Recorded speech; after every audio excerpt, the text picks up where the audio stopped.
আসসালামু আলাইকুম সম্মানিত দর্শক, আজকে আমার হাতে আছে 200 টাকা। আর এই 200 টাকা দিয়ে আমরা এই শীতকালে কতটুকু সবজি পাই চলুন দেখে আসি। টমেটো কত করে? টমেটো 50 টাকা কেজি। 50 টাকা করে কেজি না? আর কাঁচামরিচের কেজি কত? কাঁচামরিচের কেজি তোমার একবারে 80 টাকা করে, দুটো পালা মরিচ, তার কালা মরিচ। আর ইউরি কত? 30 টাকা কেজি। 30 টাকা কেজি। 2 কেজি নিলে কত দিবে? 2 কেজি তোমার সেম রেট হইতে, তোমার এবার কোম্পানি 40 টাকা বাজারে।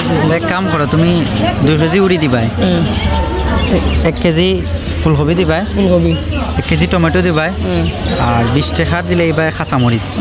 ওকে, আর 20 টাকার ওই যে বাখর পাতা আছে না, বাখর পাতা দিলে ওকে। না না, টমেটো 1 কেজি বলে না, 1 কেজি টমেটো। 1 কেজি টমেটো আর 2 কেজি আর 20 টাকার মরিচ।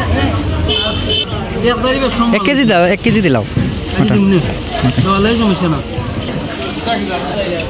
বড় একটা যত খান হয়, কত খান হয় দেখো চাই। টমেটো 1 কেজি দিলাও, কত করে কইছিলে? টমেটো 50 টাকা 1 কেজি দিলাও। 20 টাকা।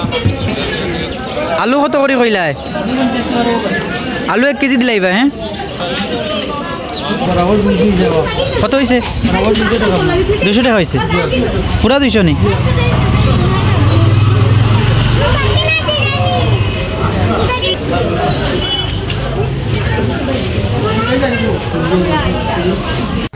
এই হচ্ছে আমাদের 200 টাকার বাজার। ভিডিওটি ভালো লাগলে লাইক, কমেন্ট এবং সাবস্ক্রাইব করুন।